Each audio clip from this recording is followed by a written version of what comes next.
उसके खिलाफ नहीं है हम, लेकिन जो लोग पुराने टाइम के लगे हुए हैं, देखो नियम क्या होता है, जब भी कोई सरकारी नौकरी निकलती है तो उसके नियम तय किए जाते हैं। माननीय सुप्रीम कोर्ट का कहना यह है कि कोई भी नियम एक बार तय होने के बाद उसे आप बदल नहीं सकते, ना बीच में बदल सकते ना बाद में बदल सकते। और अब सुप्रीम कोर्ट, खेल शुरू हुआ तो नियम नहीं बदलेंगे। खेल शुरू होने के बाद जो नियम, खेल से पहले जो नियम तय होते हैं उन नियमों को आप बाद में नहीं बदल सकते, लेकिन सुप्रीम कोर्ट अब खुद कह रही है कि आप नियम बाद में बदल दें। भाई जिस आदमी ने 2010 से पहले सारे मानक पूरे करने के बाद नौकरी प्राप्त की है, अब वो मानक के अगेंस्ट कैसे हो गया, वो कैसे मान लें उस मानक के अगेंस्ट है वो। आप टेट पास हैं? मैं खुद एक टेट पास हूँ, 2011 में सबसे पहले मैंने ही टेट पास किया था जब लगा था। लेकिन मेरा कहना ये है कि आप जो जज ये आदेश कर रहे हैं, मैं उनसे बड़े सम्मान के साथ ये पूछना चाहता हूँ कि अगर उन्हें कहा जाए कि मैं जज की परीक्षा पास कर ले दोबारा, क्या वे कर सकते हैं? कॉलेजियम से आते हैं, कॉलेजियम से भी आते हैं, विदाउट कॉलेजियम भी आते हैं, ऐसा नहीं है। नेताओं के बच्चे हैं। हाँ, वो तो देखो नेताओं के लिए तो हलवा थाली में पूछ के आता है, लेकिन हम गरीब परिवारों के बच्चे हैं, किसान के बच्चे हैं। दूसरी बात है, एक शिक्षक जो स्कूल में पढ़ा रहा है, SIR का काम कर रहा है और सारे काम कर रहे हैं, BLO के काम कर रहे हैं, अगर वे पढ़ाई में लग जाएंगे तो स्कूल के ध्यान दे पाएंगे? क्या वे ध्यान दे पाएंगे? क्या 70 साल का आदमी 10 साल के आदमी 20 साल के बच्चे के साथ भाग सकता है? नहीं भाग सकता। स्कूल है वहाँ तो बच्चे घट रहे हैं, बच्चे सब जा रहे हैं प्राइवेट स्कूलों में, तो पहले टेट तो वहाँ लागू होना चाहिए। जो प्राइवेट स्कूल है जो बड़ी संख्या में फीस ले रहे हैं, सर उन पे लागू करेंगे तो कमाई कहाँ से होएगी? जहाँ जितने भी सरकार प्राइवेट स्कूल जो हैं वे ज़्यादातर सारे स्कूल किसी ना किसी नेता के, किसी बड़े अधिकारियों के हैं, तो वहाँ टेट नहीं है, वहाँ टेट कुछ नहीं है, वहाँ तो कोई नियम ही नहीं है। दूसरी बात एक हो रहा है संख्या घटने की बात, जब सरकार अंकें बंद करके लगातार परमिशन दे रही है, मानक दे रही है, गाँव गाँव में स्कूल खुल रहे हैं, अगर आपके घर में 4 बच्चे तो एक बच्चा तो जाना ही है, हम कितने भी जोड़ लगा ले। सरकार को जो मान्यता देनी चाहिए उसका विरोध करते हैं हम कि भाई गांव में जब 100 बच्चे तो खुली है, आप वहाँ भी प्राइवेट स्कूल खोल रहे हैं, तो क्या फर्क नहीं पड़ेगा? फर्क तो पड़ेगा अगर 4 दुकानें बराबर बराबर खुल जाए। एजुकेशन 2 तरह की दी जा रही है, प्राइवेट और सरकारी। सरकार की सोच सिर्फ इतनी है कि प्राइवेट रहे, सरकारी बंद हो जाए। सरकार को पैसे देते जोर पड़ता है, तनख्वाह देते। स्कूल बंद करें, मर्ज करें, अब स्कूलों में टीचरों को क्या जाएगा? सबसे पहले तो मर्ज किए थे, उसके बाद 1 किलोमीटर के दायरे के बंद कर दिए, करे तो सारे थे पर विरोध बाद में होने के कारण पीछे हट गए।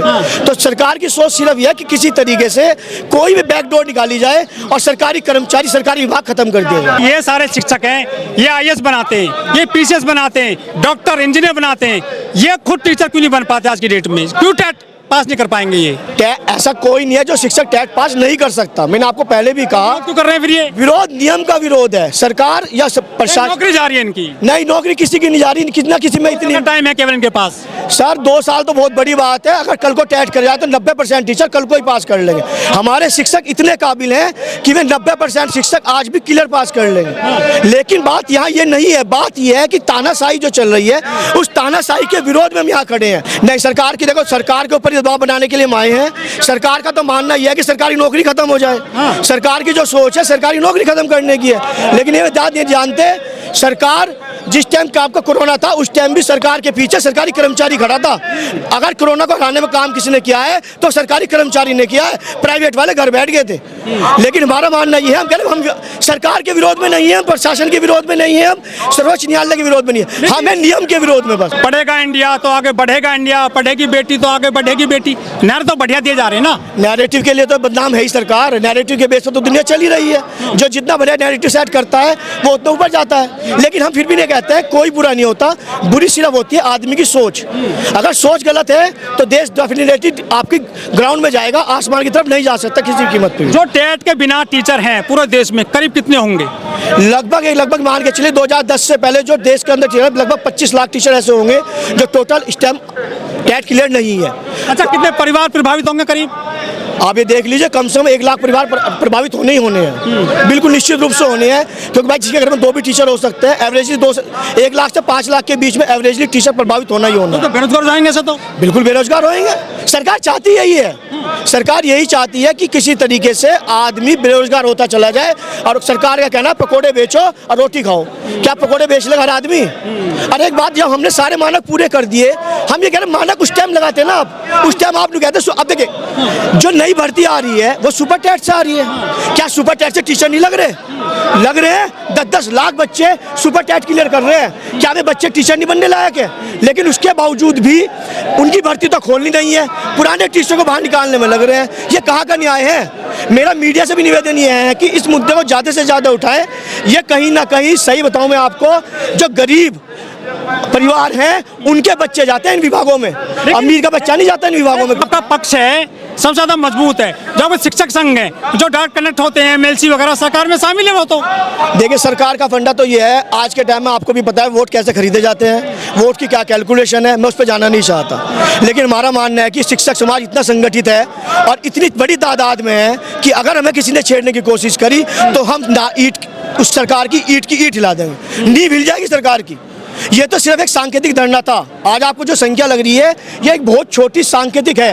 हर ब्लॉक से सिर्फ 5 लोग 10 लोग आ रहे हैं। आपके वीडियो बहुत वायरल होते हैं, सूटर बुनती हुई टीचर जाड़े के दिनों में, या आप सो भी जाते हो, कुछ दारू पी के भी आ जाते हैं सरकारी टीचर। ये क्या एजेंडा चल रहा है उत्तर प्रदेश में, देश में, सरकारी टीचरों को लेकर? देखिए, मैं आपको बताता हूँ उसका कारण क्या है। उसका मेन कारण ये है, एक जगह पे जब बहुत सारे बर्तन होंगे, एक आधा तो खनकेगा भी, हर आदमी तो एक जैसा नहीं हो सकता। बदनाम कौन कर रहा है सरकारी टीचरों को? बदनाम सरकार के टीचर को सही मायने सरकार खुद करना चाहती है। कभी गाय आती है, कभी सांड आता है सरकारी स्कूल में। गाय सांड तो सरकार ने सड़क पे छोड़ रखे हैं, अब उसका मास्टर थोड़ी ना रोक देगा कहीं पे। बस सरकार ने सब सांड सड़कों पे छोड़ दिए। आपके यहाँ के किसान बिक रहे थे, स्कूल में बंद कर देते हैं गायों को और सांडों को, क्योंकि सरकारी स्कूल सरकार की चीज है, सरकार की संपत्ति है, इसलिए वो उस पर सबका अधिकार होता है। यही वो कारण है कि लोग उधर सांडों को वहां छोड़ देते हैं। पता है जैसे यहाँ छोड़ेंगे तुरंत प्रशासन आएगा। वो तो एक अलग मुद्दा है। जब स्कूल बंद किए जा रहे थे, मर्ज किए जा रहे थे, तब सड़क पर नहीं आए आप? हम तब भी सड़क पे आए थे, लेकिन बात देखिए, आप एक बात गलत कह रहे हैं। जब बंद किए जा रहे थे, सरकार ने कहा कि जहाँ भी बच्चे कम है 50 से बंद कर दो।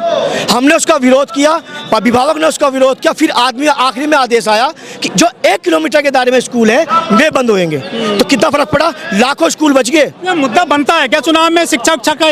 मुद्दा तो सर सारे बनते हैं, लेकिन कुछ ऐसे मुद्दे सरकार उठा देती है। मुस्लिम चल रहा है। हाँ, कुछ मैं ये कहना नहीं चाहूंगा, लेकिन सरकार कुछ ऐसे मुद्दे उठा देती है जिसके कारण ये जो असली मुद्दे देश के हैं ये दब जाते हैं, थोड़े से बौंद हो जाते हैं। लेकिन जनता को ये समझना पड़ेगा कि अगर उन्हें अपने बच्चों का भविष्य चाहिए तो उनको ये चीजें सोचनी पड़ेगी, उन पर विचार करना पड़ेगा कि कहीं ना कहीं सरकार एक दूसरा गेम खेल रही है। हमारा ना सरकार से राज बना रहे हो। नहीं, मैं इस पे नहीं जाऊंगा, क्योंकि मैं एक शिक्षक हूँ। मेरे लिए कुछ बात की कोई मायने नहीं रखती। मेरे लिए हर बच्चा एक जैसा है, हर देश का हर नागरिक मेरा भाई बच्चा है। मैं इस चीज़ पे बिल्कुल नहीं जाऊंगा। मेरा मानना ये है, सरकारी नौकरी, सरकारी शिक्षक जो देश निर्माता है। एक बात बताइए, अगर हम दबाव में रहेंगे, अगर हम परेशान रहेंगे, हमारा परिवार परेशान रहेगा, क्या हम स्कूल में सही शिक्षा दे पाएंगे? अरे गुरु जी, एक सवाल हो रहा है आपसे।